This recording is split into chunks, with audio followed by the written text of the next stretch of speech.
and we were just like shooting the shit about some funny ideas. How Emily could come back in another video and kill Dave along with all of the other bald people in Louisville hardcore.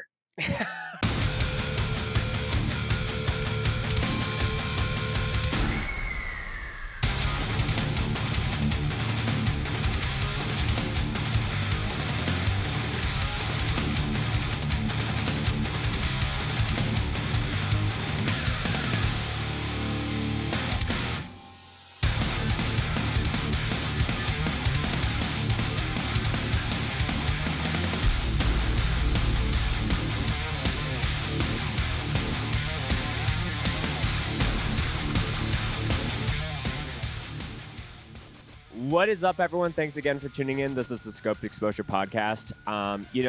Sometimes when I'm brainstorming as far as like certain guests or episodes to do or even bands to kind of feature, one that I think I have mistakenly overlooked as far as learning all the lore and the behind the scenes as far as how this band started and how this band has grown is kind of the theme of today's episode.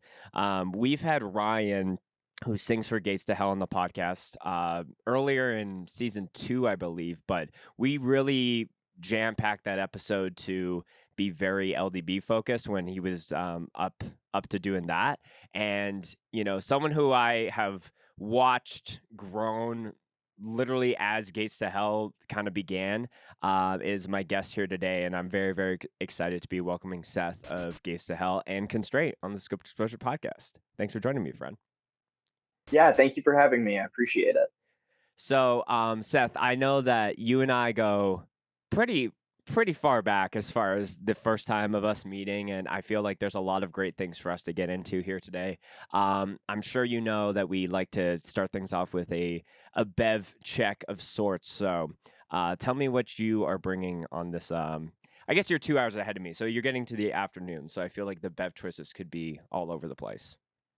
Yeah, I could drink one of these anytime though, but I got a cherry limeade Waterloo seltzer. Dude, quality Yeah, so choice. yeah, so I'm looking for. I drink Waterloo a lot, but the cherry limeade actually I've never had, so I'm Mm. excited to try it. Do you know if that's like a newer flavor or just new to you? I'm it's new to me for sure. I've never seen one before, but looking forward to trying it. Yeah. I have family in the Michigan area, and when I was in Ontario this past summer, I kind of got like some care packages sent at times when they were crossing the border, and Waterloo is like one bev that one sparkle brand that I just wish was present here in Canada. So I'm living through your bev check in some ways for this episode. I did not realize that they weren't in Canada.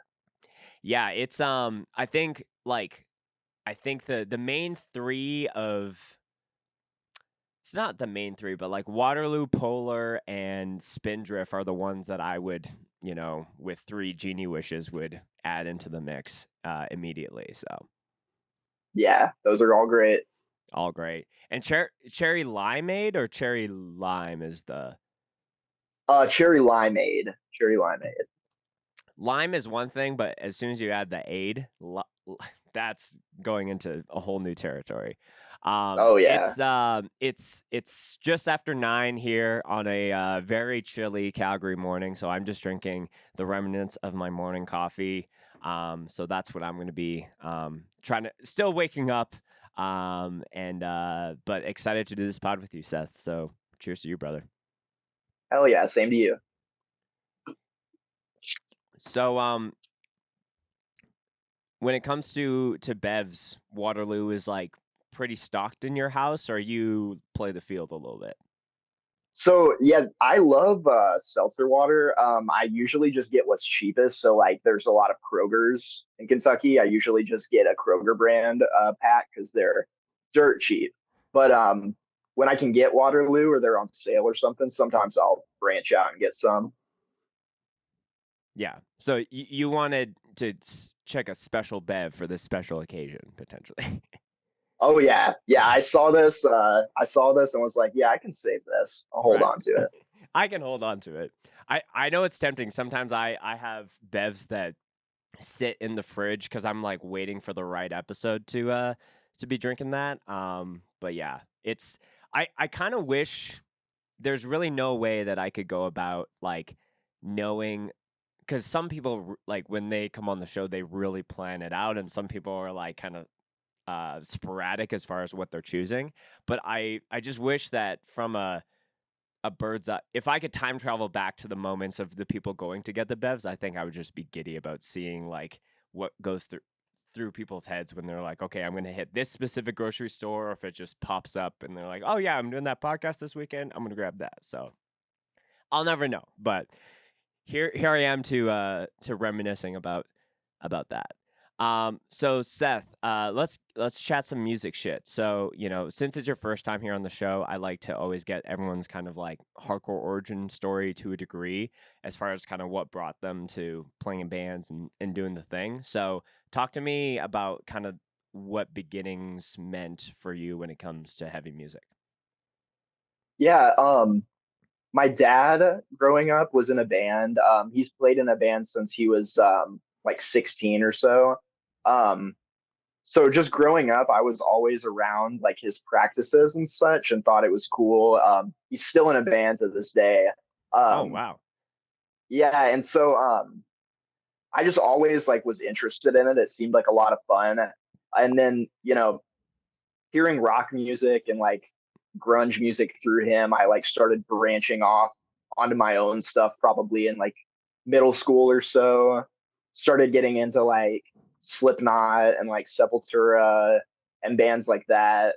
And I was just kind of eager to see if there was something locally going on like that. But it Mm, had no way of really like knowing. I was from like kind of a smaller town in Kentucky. I'm not from Louisville originally, so I would just constantly Google things about shows going on around me, and ended up finding this like local venue at one point that would have local bands play like every Saturday night in Lexington, and met some promoters through that way and just started going to punk shows probably like when I was 16, so 2016, sometime around there. yeah. Wow. It's crazy to hear.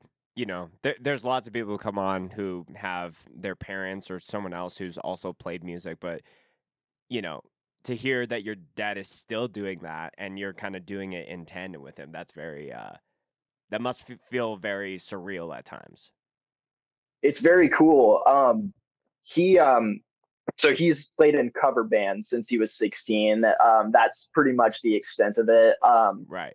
So playing anything like I'm doing was like a whole nother world to him, because he's used to playing out at bars on the weekend for like 3 or 4 hours, Mhm. and that's just normal to him. And when I was like, yeah, I'm playing an hour away, the set's probably going to be 20 minutes or so, it just seemed insane to him. But Right. And we don't know if we will be paid at all versus he might get like a fat like, stack as far as like being a cover band for a night. Yeah. It's a totally different right, world yeah, doing that. yeah, for sure is. Yeah.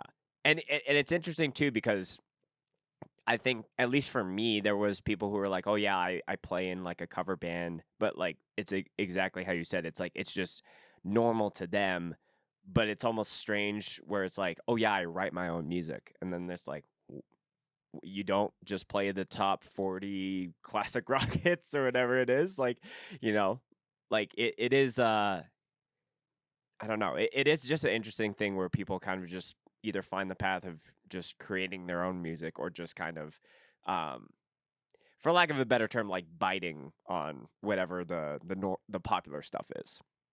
Right, yeah, it's definitely two very different worlds, I've noticed. So Yeah. So, so I guess like for him, like what does he play? he sings actually. Oh, okay. Interesting. So, Yeah. I guess did you guys ever have like times where you were like jamming together, or were there thoughts of like you also singing like your dad was, or were you kind of like I want to play an instrument more so? I like kind of was interested in singing at a very young age, probably just because he sang, but then slowly realized that's not my ballpark and kind Sure. of like was taking up playing guitar. And then once I learned guitar, like me and him would always just kind of like learn songs to cover and just like, play around the house and stuff with just throwing riffs back and forth and stuff like Right. that. Okay. So guitar came first instrumentation-wise for you. Yeah, it did. Mhm. So that's interesting to me because the very first time that I saw you, and this is a quick beat that we'll hit on before we hit on anything Gates to Hellwise, was I saw you drumming in a band at a fest. Um, in Minneapolis, and I was just perplexed by you as a drummer first and foremost. And Well, thank you.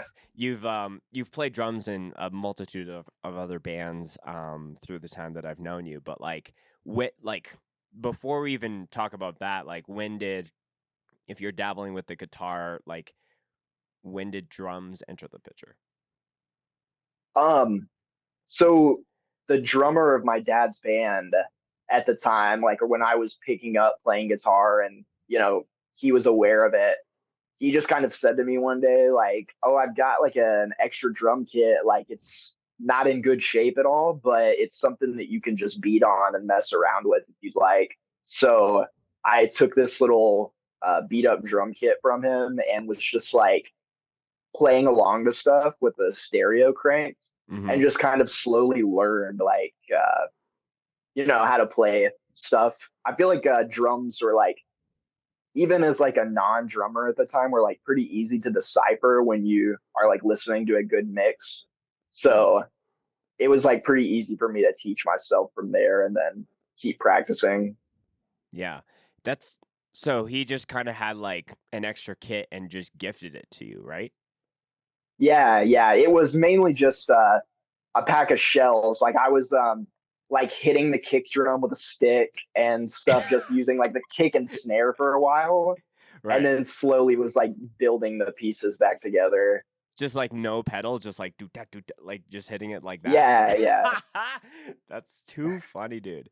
Um, yeah. and that to me, I don't know if you've thought about it this way, but like that to me sounds like such a pivotal like moment where if you didn't because it a lot of the time it's about access when it comes to like instruments or like all ages shows like and if that access isn't there then the the potential of whatever future is like just it can't exist so like the thought of even if it crosses minds like well maybe I'll try to sell it on online or get a couple $100 for it versus just gifting it to you like I'm sure so many bands that people know you for that you drummed in at the time would just not exist because of, like there's no potential of uh that's the story of how it happened and I think removing that part of it just erases any potential of what you like have you thought about it that way or do you think you would Yeah, eventually pick up the drums elsewhere? no, I definitely feel the same about it. Like I feel like drummers are kind of hard to come by. Like I know in Louisville there's some really good drummers, but if there is a drummer, they're already very busy typically. Right. So Transgression, the band that you saw me play in Minnesota, was the first like real band that played like out of town and stuff that I joined, and that was how I like met most of my friends from Louisville is because they needed a drummer. I didn't play guitar in a band at all until Gates to Hell started. So Really? That's yeah, crazy, dude. yeah, So so it was just like, yeah, transgression is like we need a drummer, and you're like, well, I've been beating on this kit and I guess building it over the last couple of years. I'll do that. But like that was also the unlock into everything else that's been going on. That's just mind blowing to me, man. yeah. It's kind of a wild progression, I think. hmm But that's usually what happens is that, like, you join up with a band and you just, like, get involved, and usually that is the key that opens so many different doors down the road. Um, so, le like, I remember that transgression set so vividly because that was the first time ever that Scoped was filming outside of Canada, so it was a very big deal. Like, Jordan, who's producing the show, was also there, and I just remember as soon as transgression started, I felt like it's kind of like when you're watching, like, a TV show or an anime, and it's like the evil character enters and, like, the entire show, like, desaturates into, like, black and white. That's how it felt when it just was like, "Oh, shit, like, what's about to happen?" And Transgression was kind of like, this is all, like, end of 2019, right? So, like, it's right before, like, the pandemic, and, I don't think Transgression didn't do anything after that point, like, you guys decided to break up. Is that right timeline-wise? Yeah, pretty much. LDB 2020, right, like literally right before the Like, pandemic weeks started, was before. our last Yeah. show. Yeah. Yeah. Yeah. Like, was it decided that that was gonna be it even before, or was it, like, you played that and then you're like, "I guess that's our last show?" It was decided before. Yeah. Okay. Yeah, it was decided before. It's just we all were doing other projects at the point and still are, and you know. Right. So talk to me about maybe, yeah, for those that don't know, as far as, like, Transgression and just, like, you playing drums in that project, and, like, there's a set on the Scoped Exposure channel that people can go check out for sure, and I've gone back to rewatch that a couple times and just been like, "What the fuck?" As far as how heavy some of the parts that you guys had, but, yeah, like, anything that you think about either with that set or that band as a whole? Yeah, like playing in the band was really fun. It was definitely like my first experience being able to like play out of town and like just being friends with my bandmates, and just like being in that band introduced me to a lot of people who I'm friends with to this day. Mhm. So, even though we didn't do a ton of stuff out of town, and it might have not been the best quality, songs or recordings or whatnot, it's still a great time in my life, I feel like. For sure, yeah. So, I know transitioning out of that into Gates to Hell, I know that, just kind of, like, looking through your Instagram as far as prepping for this episode, I know that Gates started as a kind of like a demo project, but, like, talk to me about, like, the original idea of the band on, like, a sonic side and how you guys, built up the lineup and, the way things were gonna go about it. But yeah, tell me about, like, the origin of that. Yeah, I was listening to a lot of like Waking the Cadaver was probably the band that spawned Gates to Hell, and I had just gotten really deep into that band probably like mid 2019 at some point, and was just playing around like with an electric guitar not plugged in at my apartment at the time, just like trying to write shit that sounded kind of similar. Right, And I just kind of like structured these riffs up for the songs of the original demo, and went to a friend's house of mine. And the original demo that's taken down is like me on everything. So I just recorded the demo and just wanted to do it for fun, really. Wasn't planning on playing shows or anything. And then I had messaged Ryan, who sings still, and he was very interested in being in it. I had asked him to play bass, and he was like, "Well, I haven't done vocals in a band for like 8 years or something, so I would love to give that a shot." And then, we didn't get too many shows in before the pandemic started, but that was when the lineup was like starting to take form. right. Yeah, so Ryan originally, because I know that he's played bass in other projects, I think, I think the first time I saw Gates to Hell at Promcore in Tulsa, Three Poisons also played, and he was playing bass for that. So I guess the original idea.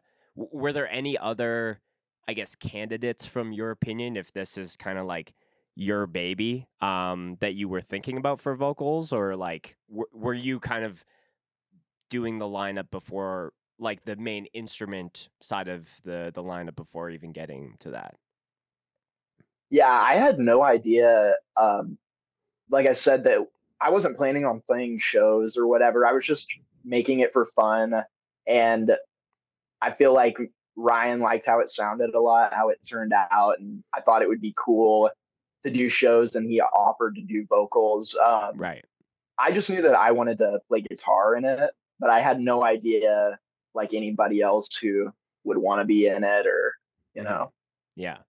And I guess like I think that's Ryan's first time singing in a band ever.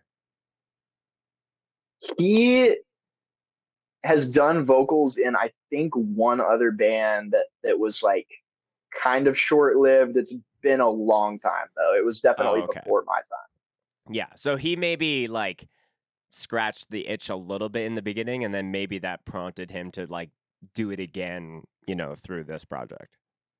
Right. Yeah. Yeah. Okay. Cool. So yeah, like you get some things going, get Ryan, you start to build some other some aspects of the lineup, play a couple shows before the pandemic, and then kind of all that kind of like, once touring and the reality of that like opens up again, like you guys were one of like the more like smaller to mid-level up and coming bands at the time who were like really hitting the road hard. So was that kind of like an outlook that you guys had like since the band even started, even prior to COVID, or was that something like you guys talked about in the midst of not being able to go out there?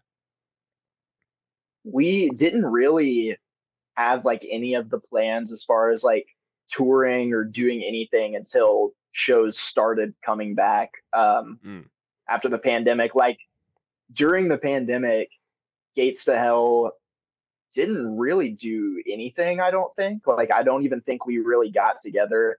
Um, at that point too, we had only played like two shows, and it was just kind of just like a little local thing that we were gonna do occasionally for fun.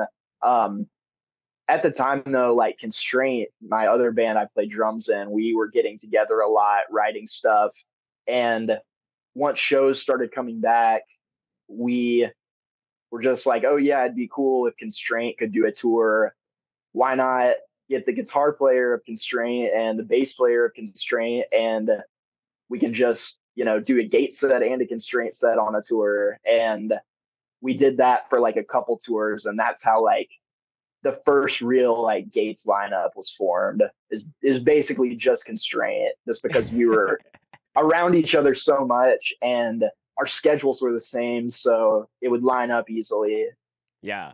Like you guys did, yeah, you did that combo package a number of times. Like you've done it for, when you guys came up to do Scope 5 and a lot of different things. Do you know how many times the Constraint to Hell, combo like did go out together? I think maybe three times. Um, there were two times for sure that were like decently long. Mhm. Yeah.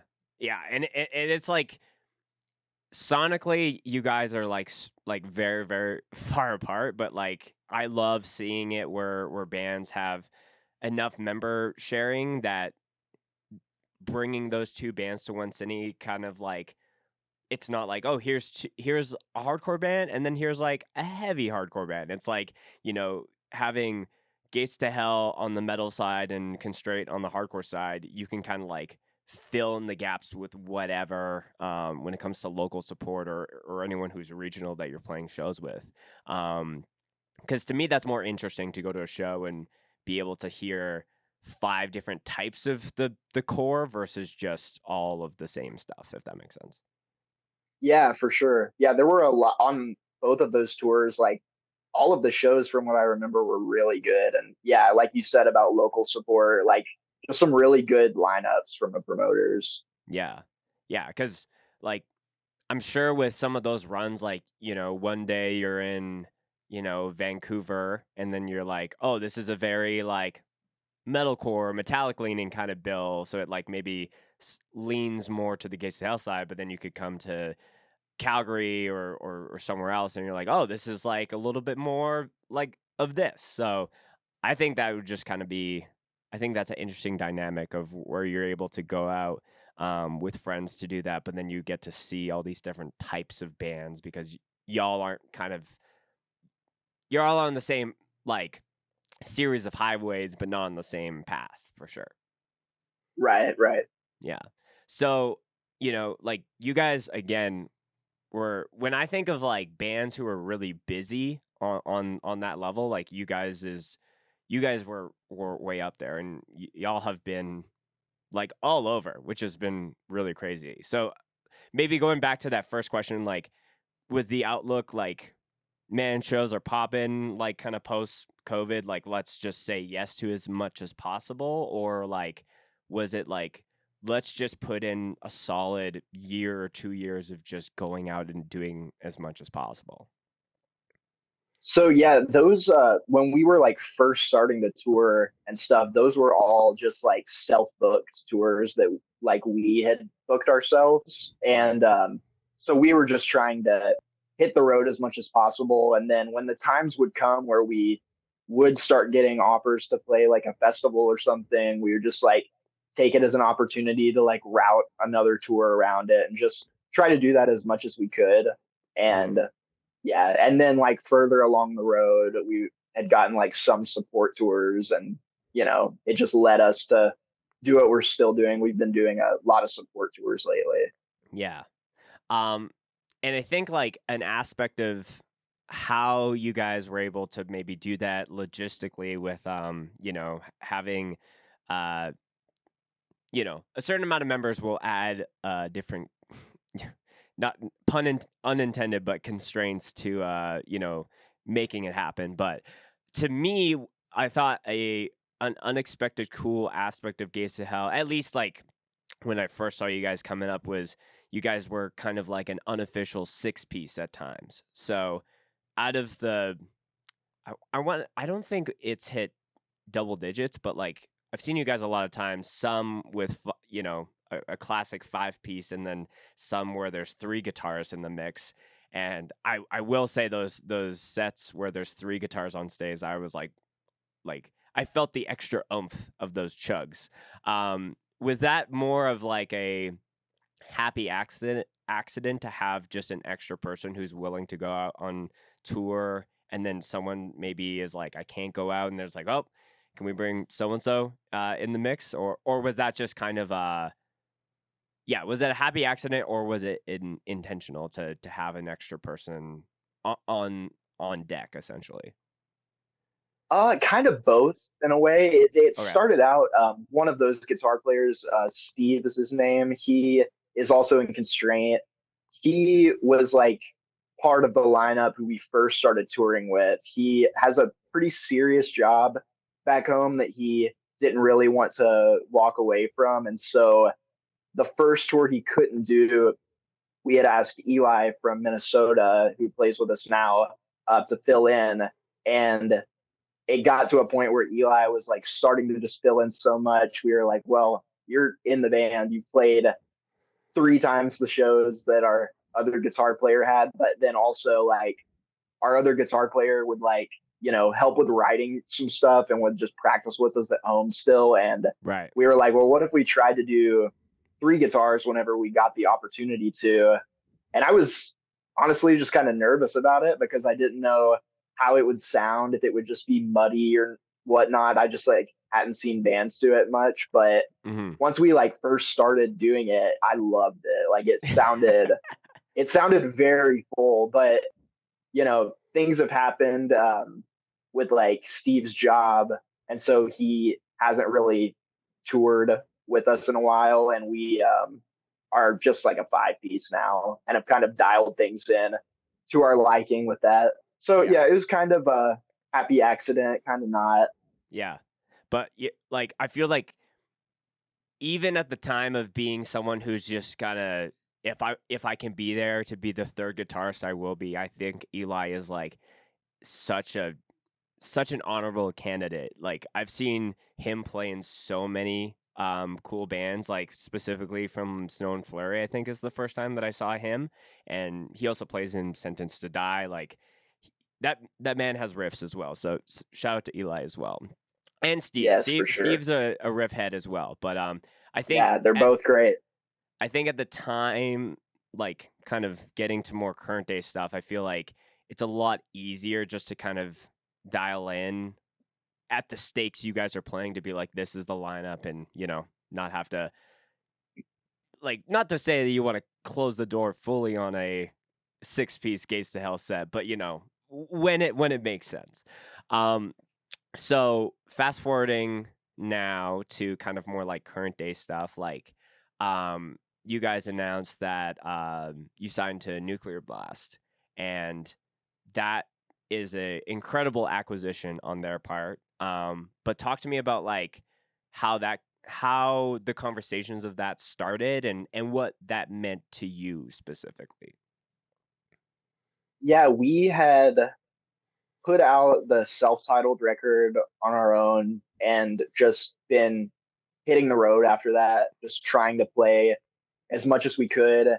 And after that, like we had gotten certain offers to play certain fests or whatnot, and we had started getting emails from certain labels, and we weren't really sure like how to go about it or what we wanted to do. And so like taking advice from our management, we had just we had the opportunity to talk with labels that were interested, and Nuclear Blast was like the one that just seemed like the absolute best fitting for us. And it means a lot to me because that record label is like top tier metal label, like one of the best labels I feel like as far as releases that I've bought. And I've just like always had a massive collection of CDs with their logo on the back of it. So it's just very wild that we're able to be a part of that team. Yeah. And yeah, it was really cool to see who made the Gates to Hell rules shirt, because I think you guys posted a photo of everyone, and like Trey's holding up the Nuclear Blast record shirt, and then there's someone that I just by assumption wise is on the Nuclear Blast team, but he's got a shirt that says Gates to Hell rules, and I was like, is that a one of one, or is there a run of that I missed? No, yeah, he's Tommy Jones from Nuclear Blast, great guy. But that tour we were on was the Dying Fetus, Acacia Strain, Despised Mhm. Icon tour, and the Acacia Strain made a shirt that said "The Acacia Strain rules," and just to be funny, we were like, "Oh yeah, we should make a shirt that says Gates to Hell rules," and we made just a small run of the shirts, and found out later it was like a Stephen King type of rip. Like Oh, okay. apparently there's I'm not really sure. It's something to do with Stephen King, but Hmm. that's where the idea came. Okay. So there are multiples of that shirt versus just the one off. But if you own Yeah, that shirt, let us know. I would love to see how many have spread across the country. So yeah, like as far as the time of recording this, you guys have only released one single from the upcoming, I guess it would be an LP again that you guys are doing through them. right. Yeah, yeah. Yeah. So talk to me about, I'm sure there's more that you can't say versus things that you can say as far as what people can expect. But talk to me about like the writing process of, is there going to be a huge jump sonically? If we're speaking riffs wise, like from the self-titled to this next thing. I don't know if you guys have released um a title for the record yet. No, yeah. So we're recording a record soon. It's Okay. pretty much done as far as writing goes. The songs are definitely a lot more complex as far as the riff goes. The riffs go, at least in my opinion. It's a lot harder to play on my end. And Okay. now, this is the first time we've had Eli like involved with writing and like helping change some stuff. So it's definitely not going to sound super similar to the self-titled, but still have the elements that most of our songs have. Yeah, so I guess that's a huge factor that, Eli's in the mix now, but like also like this would be I guess the first record that you guys are having Trey on the drums as well. So there's two huge, you know, contributors that are going to, add their own style and spice to it. But that's just making my brain just like turn with all the possibilities of where that can go. Oh yeah, yeah, and it's been great with Trey, like working out the songs. He's got like a very unique drum style with like certain fills that he comes up with and stuff. So if there's a demo that's just got really cookie cutter program drums, like his brain will just do like a completely different like type of idea on a part. Right. And I'm excited to see how it all meshes together with Eli and Trey now for the next record. Cool. So are you guys mid recording that? As far as like, I know that we're recording this like kind of right after you guys got off a tour here, but it, do you have recording dates set right now, or is that still like we're still fine tuning a few things? Yeah, we have some recording dates set. It's going to be a little bit later in the summer. Oh, okay. Yeah, yeah. And Yeah. yeah, because you guys have a lot of things coming up as well. So, but that's very exciting to hear. That probably means we won't get a new record this year, but it's probably gonna be more into next year. Yeah, who's to say? Who's It would to be say? cool. Okay. Yeah, I'm not. It would be cool to come out this year. I'm not really sure what the turnaround is going to be like on it, but Yeah. Seth's like, I just work here. I just have the riffs. Very cool. Okay, so since we're talking about riffs and all that as well, and a potential thing that's gonna go into the writing process, y'all announced that you hooked up with ESP for guitars, and as a fellow riff warrior, I'm just like to see. I feel like the top two guitar companies that are starting to sponsor like hardcore bands and kind of like get more into that atmosphere is Jackson and ESP. So I kind of wanted to pick your brain as far as how that came into the picture, if that was like kind of out out of nowhere, because I know that in the Resurrected music video, like you guys are kind of playing stuff that you would in the past, and then so was it like after that, or was that music video just recorded a long time ago? it was like very shortly after the music video was recorded. Actually, whenever we had talked to somebody at our label who had mentioned ESP was interested in working with us, and so before that, I had never had an ESP before, but I just love how they look. Mm, They've got a like I'm a big fan of the simple models with just like one humbucker, one knob, and I feel like ESP has got just like a billion models like that, which is all I really wanted. So it was right. really cool to be able to work with them and get these awesome guitars. Yeah. Do you want to show and tell anything that you got recently? Yeah, sure. There's a couple right behind me. Let's see. It's been a while since we've So had someone showcase the axe on yeah, air. this is an LTD Deluxe M1001, and it's very cool guitar. It's a bolt-on neck. It's got an EMG 81 hybrid in it, so you can like pull the knob up and split it to a single coil, Oh, push it okay, back cool. down, and it's a Yeah. humbucker. It's also my first guitar with an active pickup in it. All of my other guitars have all been just passive stock pickups. Oh, So, okay. so yeah, this is a really cool one.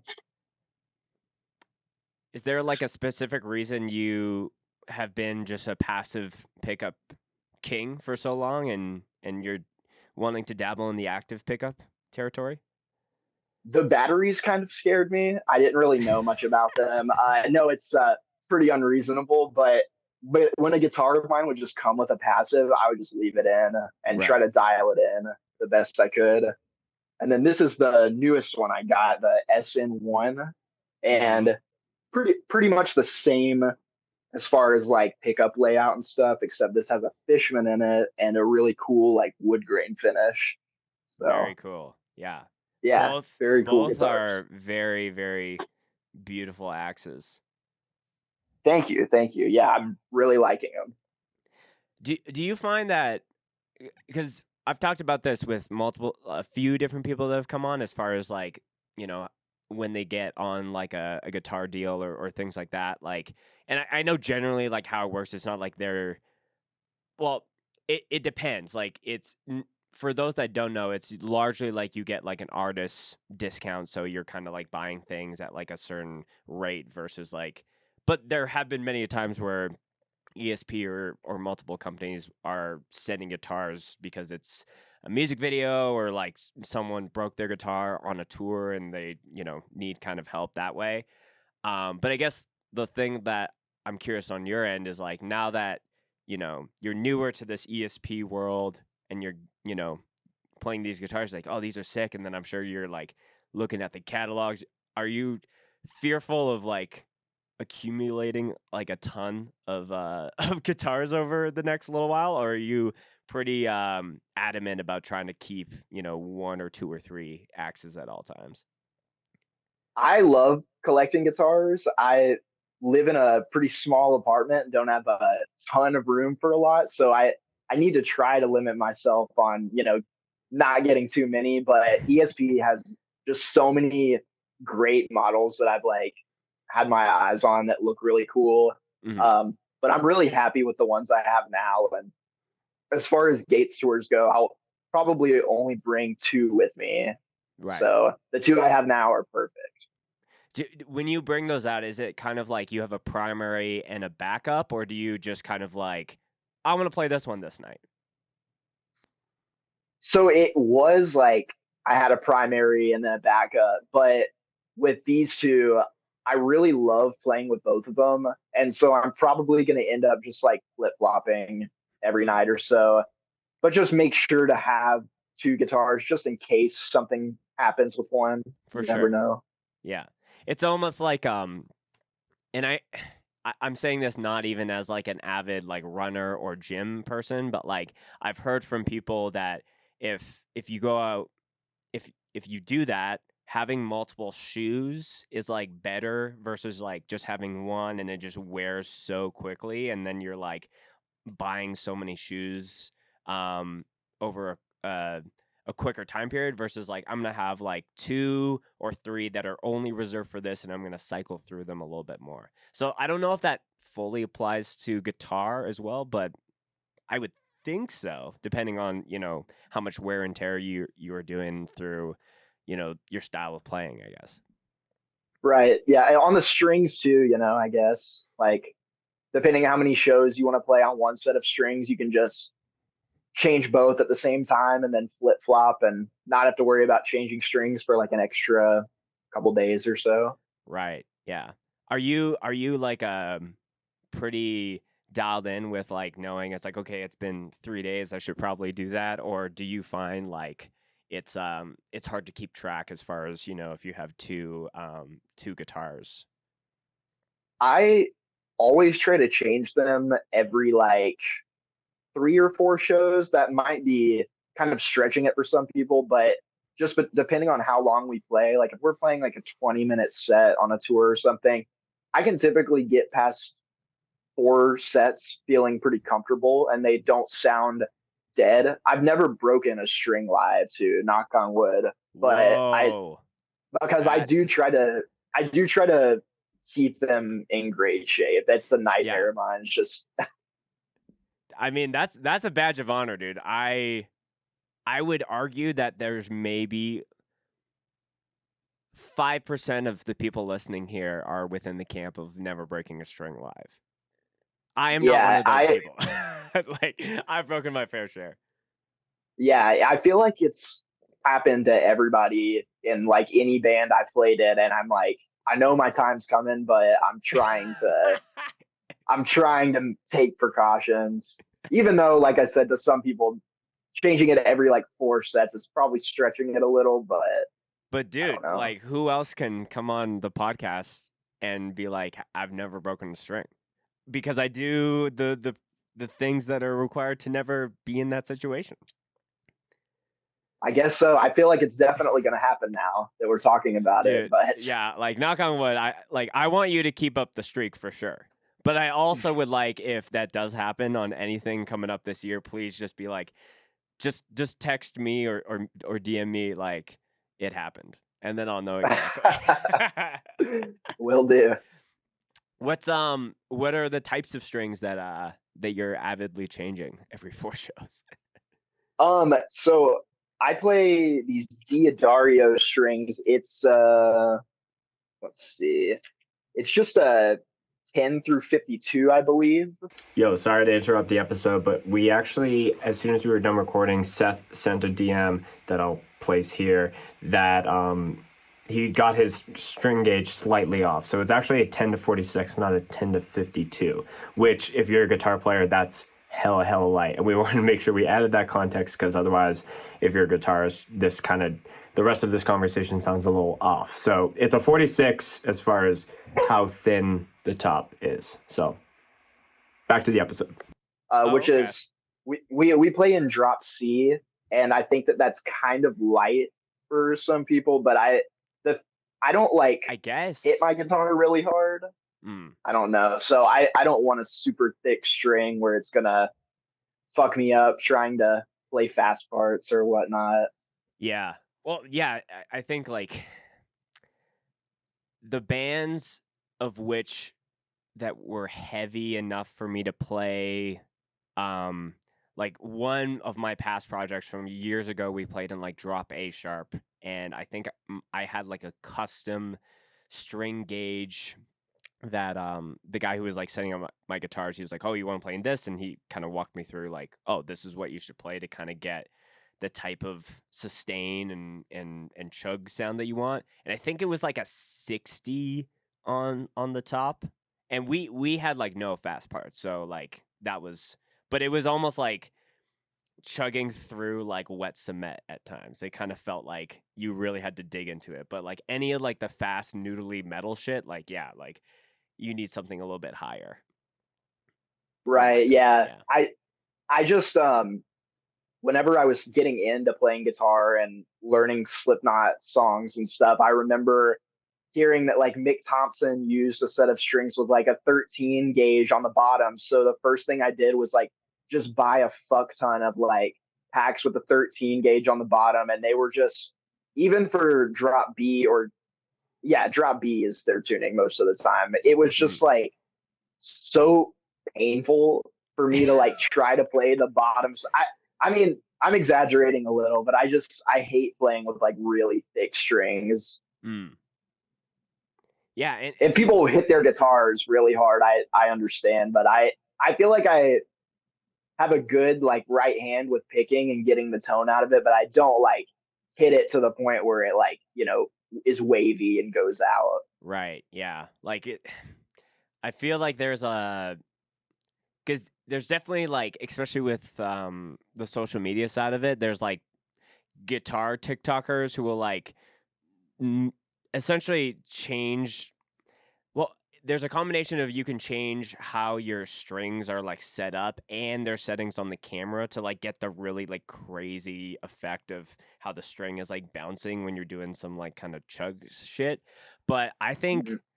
think your process as far as having something that's you know, a little bit lighter, but that plays to your playing style. Like, you know, Gates has always sounded like a super like heavy and like chug centric band, but like it doesn't mean that you need to like every chug is like, you know, fighting for your life, you know? Like you just doing it at like it what I'm trying to say is like you don't have to have it where it's like, oh, I'm trying to push like 110 into every single like breakdown. It could be like doing that at like 80 with a lighter string gauge can have the same effect. Does that make sense as far as what I'm trying to say? Yeah, for sure. Yeah, yeah. Have you met other guitarists with a similar like style of playing or like how light the strings are, or do you feel like that's kind of unique to you? I'm not really sure. I feel like the only time it gets brought up typically is when somebody picks mine up to play it. And they're always like, oh, I have no idea how you play with these strings. Cause like for the You're like, I'm longest gonna time, break I one of was, your strings just just playing chords for yeah, yourself. yeah. For the longest time, I was using, they were called Primo Slinky, Ernie ball strings. And it was like a step below the 10 through 52 gauge. So like the bottom string was like a 9.5 or something. And I was like, Oh, oh, this okay. is perfect because I loved playing like 9 gauges for the longest time. But I have gradually been moving up. Like I feel like where I'm at now with the 10 through 52 gauge is like perfect for me. But everybody's different with their playing styles and stuff. For sure. Yeah. So going a little bit back to the to this to the single that you guys have out that was a part of announcing the Blast signing. Um y'all have the wonderful privilege of having Academy Award actor Dave from Weapon X in not just that video but multiple. So I'm curious as to why you guys like obviously like he's a homie and a local friend. But I don't know if did that start as like a oh we should do this for one video and then now there's like a movie trilogy that's being built around that. Talk to me about that. Yeah, I don't know where it's going to go as far as a movie trilogy almost being built around it. But the first music video we shot for the song Bloodlust, we were brainstorming with Eric Easterday, who directed both videos, and he was helping us like write out the plot. And we got the bass line for the video, and we were like, all right, so we need one actor who's like gonna be killed. And we were like, well, who's gonna do this? And somebody brought up Dave, and we all were just dying laughing that it would just be like the funniest thing to have Dave come on and just to be killed. The singer of Weapon X being killed by like a band who at the time was mostly not straight edge. I now it's kind of evened out. Me, Eli, and Trey are straight edge, but Hmm. at the time it was just like the weed Let's kill the smokers straight killing edge Weapon X king of guy. Kentucky. Yeah, and so we did that, and then so the person in that video who kills Dave with the bag on his head, that was actually Eli. Oh, okay. Yeah, so So wait, we thought it would be is he playing in the video and the bagged murderer as well? no, not in that first one. He was just filling in, I guess, at the time still, and so he Right, had okay. flown out. He had flown out early. We were leaving for a tour, either the next day or a couple days out, and we are like, "Hey, do you want to be in this music video with us?" And then the next time around, he is playing in the resurrected video, but he's also the bag man who's getting killed by Dave. Oh, I was gonna say he switched sides, but he just had a little dual role situation. That's Right? Yeah. so funny, dude. That I'm just kind of looking at the video right now just to see because again, it could have been. It's like when bands have a story element. It's like yeah, you could grab anyone, and it could be like oh, it's my friend, my partner's cousin who who was just free or whatever. But to have it as like someone who's within the hardcore world could be like, oh, that's Dave. But now it's extra funny knowing that even just like the person who's chasing him is just the extra member of the band. That's just Yeah. too funny. And like the Eli's got a video, good walk. I'm just seeing this shot of him just like fucking yeah, the video to menacing. people who like don't know Dave, or like, he's just a stranger to them, it might not be a funny video at all because there's nothing like super comedic about the first one at all. But like, I feel like if you were friends with him and know him and then just see the video, it's just like a whole nother side, you For know. sure. So you do Bloodlust, and then were there any videos in between that and Resurrected, or was that like the chapter 2 of Dave's um acting career? We had a live music video for Human Extinction that was just pretty much like just collaborated from like live shows and some Mhm. tour shots and stuff.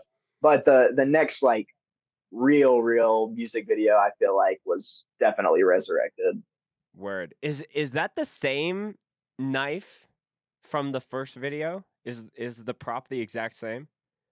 I think it is. I'm pretty sure it is. I think somebody still had it and we ended up finding it. That's so funny, man. Like I watched that video because I was like, oh my gosh, Dave has come back to life. And then he's like getting into the home of like these bagged head people and just murdering them. And then he pulls Yeah, out the it katana at the end. yeah, yeah. The concept of it was like it's a very like silly concept. It's very funny to me. I think it Eric did a great job with it and it turned out really well. The bagged person in the kitchen is Alex, who's Ryan's partner. They started LDB Fest, and then Oh, of course, yeah. yeah, so then one of the bagged people on the couch is Eli, and then the other one is my partner Emily. Dude. So yeah, very cool video to make. Eric did a standout job of this video. Like the shot of him pulling the sword out and then just walking like just kind of like an NPC character around the kitchen island. So boy, it's just so fucking funny. Oh yeah. So like what's the trilogy of like, because I'm sure you guys are gonna have some more music videos to shoot, and I feel like Dave definitely deserves some some what's the some award nominations for his work here. But is it gonna be like the bag people versus all of Weapon X, and they're just like fucking dueling it out in the streets of Louisville, or where do we go from here? I have no idea. In the video, the only person with the bag head that gets away is my partner, and we were just like shooting the shit about some funny ideas. How Emily could come back in another video and kill Dave along with all of the other bald people in Louisville hardcore, which would be awesome. just just an extermination of all shaved head motherfuckers. Dude, that's so fun. I love that concept.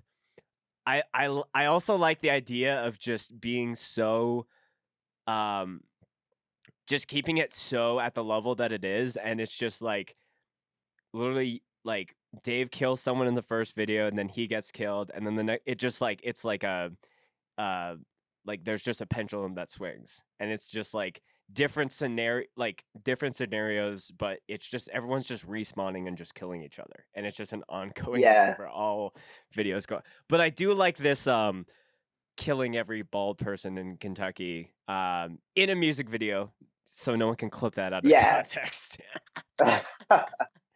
Yeah, I have no idea what the next video will be like, but if it does continue with Dave, there's so many different things that Yeah, that could like happen. Dave, this is a bed that you know you can't get out of. But I love it. I love seeing bands just in general, like embrace the music video aspect, but also adding like doing it this way like adds like a replayability factor to it, because it's not just like, oh, like it's a bunch of dudes playing in a warehouse to like a scary tune. It's like that and something else that can be like, oh my gosh, like it could either be funny or there could be a more like serious undertone to it. But I feel like that to me makes a perfect music video, and I think you guys have, I think you guys are 2 for 2 there. Well, thank you, thank you. So Seth, one of the last things as we start to head towards the close, again, I'm sure you guys are gonna have a very crazy year ahead of y'all. Not only with recording a new record, but with tons of touring and things like that. Y'all recently just got off touring with. I just want to bring up the full lineup here. It was Machine Head, Fear Factory, and then Orbit Culture, and then you guys were the opening band. Coming off that tour, any notable shows, favorite memories, or just things just looking back at that and just being like, you got the Machine Head little flag behind you there. So yeah, Yeah, just yeah, talk to me about what that meant for you, and then we can start to head towards the end.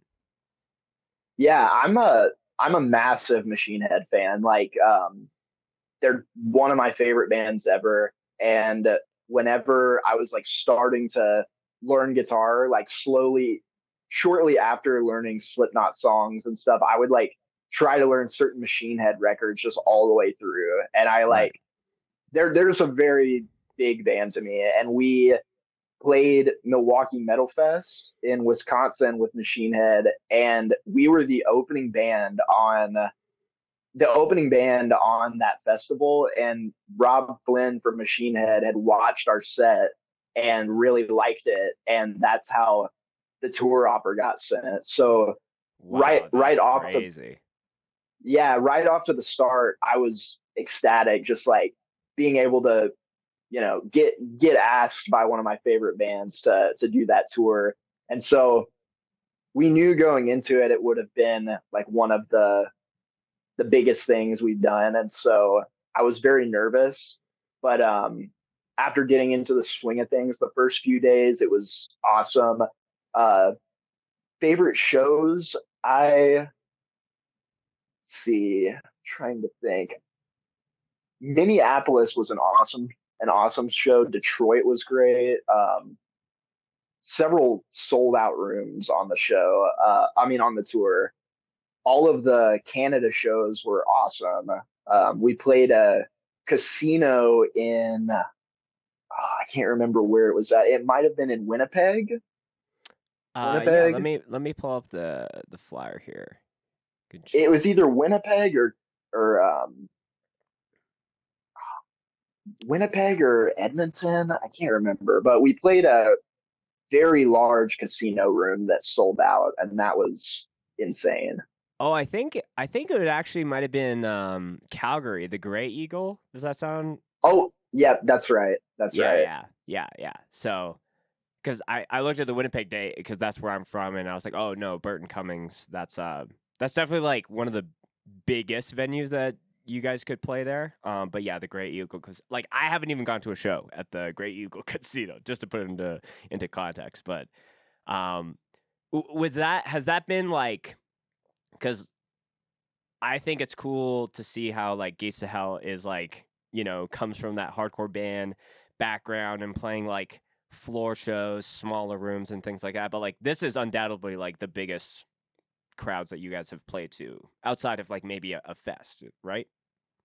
Right. Yeah, definitely. Like the show at the Gray Eagle Casino, like that one in particular, I just remember the room feeling like it felt like two or three gymnasium rooms just put together. And when we walked in, I was like, oh my God, like this room is massive. Like wonder what it's going to be like. And by the time we went on, it was literally just like a sea of people. Just Wow. it was unreal. There were several shows on that tour that looked like that, and it was very crazy to just be on a tour where pretty much every night you're walking out to play in front of at least like 800 to 1,000 people at the least. I love it. That's so sick. It was very cool. Yeah.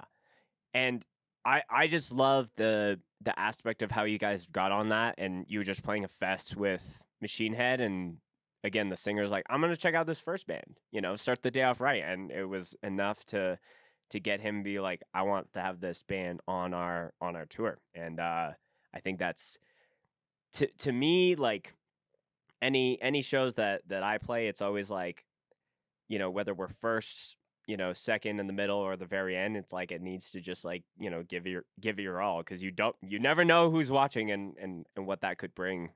Granted, you put your A game into a set, so that's fucking dope, dude.